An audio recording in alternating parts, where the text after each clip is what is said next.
Hello student, मैं दिनेश सिंह आपका care skill academy में फिर से स्वागत करता हूं।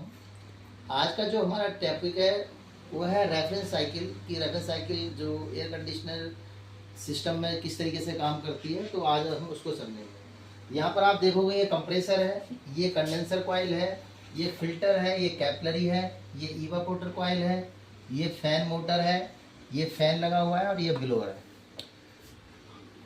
देखिए गैस जो है यहाँ से सक की जाती है, लो प्रेशर से सक करके हाई प्रेशर से गैस को प्रेस किया जाता है, और जब हाई प्रेशर से गैस जब बाहर निकलती है तो वो हाई टेम्परेचर में अपने आप कन्वर्ट हो जाती है।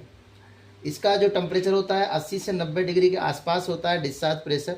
ये प्रेशर डायरेक्ट हमारे कंडेंसर कॉइल में जाता है, और कंडेंसर के अंदर जब ये जाता है तो हम फैन की मदद से हम इसको एयर डाल के इस कंडेंसर को में जाने वाली गैस को हम ठंडा करते हैं, जिससे ठंडा होने की वजह से गैस लिक्विड में चेंज हो जाती है, और लिक्विड गैस जो है वो धीरे धीरे हमारे पास ये कैपिलरी में आ जाती है। तो इससे पहले यदि फ़िल्टर लगा हुआ है, ये फ़िल्टर इसलिए लगा होता है, इसके अंदर यहाँ पर छोटे छोटे सुराग होते हैं फ़िल्टर के अंदर, और यदि कोई कंप्रेसर से चलने से कोई पार्टिकल यदि निकलता है तो इस फिल्टर उसके अंदर जाली में आके रुक जाएगा, और इसमें कई सुराग होने की वजह से हमारी गैस आगे फ्लो कर जाएगी।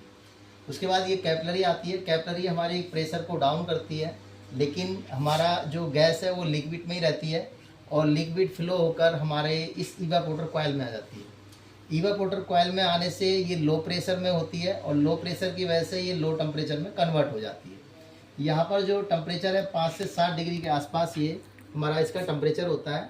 उसके बाद ये लिक्विड जो हमारी इवापोरेटर कॉइल में आता है, तो हम रूम की जो एयर है इस ब्लोअर की मदद से उसकी हीट इस पे पड़ने से होता क्या है कि ये लिक्विड वेपर्स में कन्वर्ट हो जाता है, और हमारा जो कमरे के अंदर जो हीट एयर है वो ठंडी हो जाती है, और उसका मॉइस्चर जो है वो पानी में कन्वर्ट हो जाता है, और एसी में लगी हुई पानी की ट्रे से वो बाहर निकल जाता है। जब ये गर्म गैस ये लिक्विड है, उसके बाद ये फिर धीरे धीरे वेपर्स में कन्वर्ट होने लगता है, और ये सीधा एक्यूमुलेटर में आ जाता है। एक्यूमुलेटर के अंदर यहाँ पर आप देखोगे थोड़ा सा लिक्विड यहाँ डला हुआ है।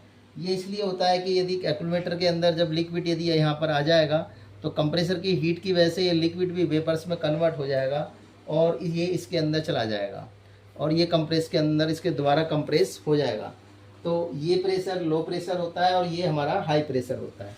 इसका यदि हम बात करें तो 65 से 75 PSI के आसपास इसका जो प्रेशर रहता है। ये हमारी R22 गैस का है प्रेशर। तो हर गैस का अलग अलग प्रेशर रहता है, और लेकिन जब भी रेफरेंस साइकिल यदि समझाई जाती है वो R22 के अकॉर्डिंग ही समझाई जाती है। तो हमने R22 का समझा है। तो आज हमने कंप्रेसर का काम समझ लिया, कंडेंसर कॉइल का समझ लिया, फिल्टर का काम समझ लिया, कैपिलरी का काम समझ लिया, इवापोरेटर कॉइल का काम समझ लिया, ब्लोवर एंड फैन का काम समझ लिया। तो यही रेफ्रिजरेशन साइकिल का काम है, गैस को हाई प्रेशर लो प्रेशर से गैस को सक करना, और हाई प्रेशर से गैस को बाहर निकालना, जिससे कि वो हाई टेम्परेचर में चली जाती है, और फिर ये सारा सर्कुलेशन होता रहता है। तो आज हमने समझा रेफरेंस साइकिल कैसे काम करती है। अगली वीडियो में अगले टॉपिक पे बात करेंगे। धन्यवाद।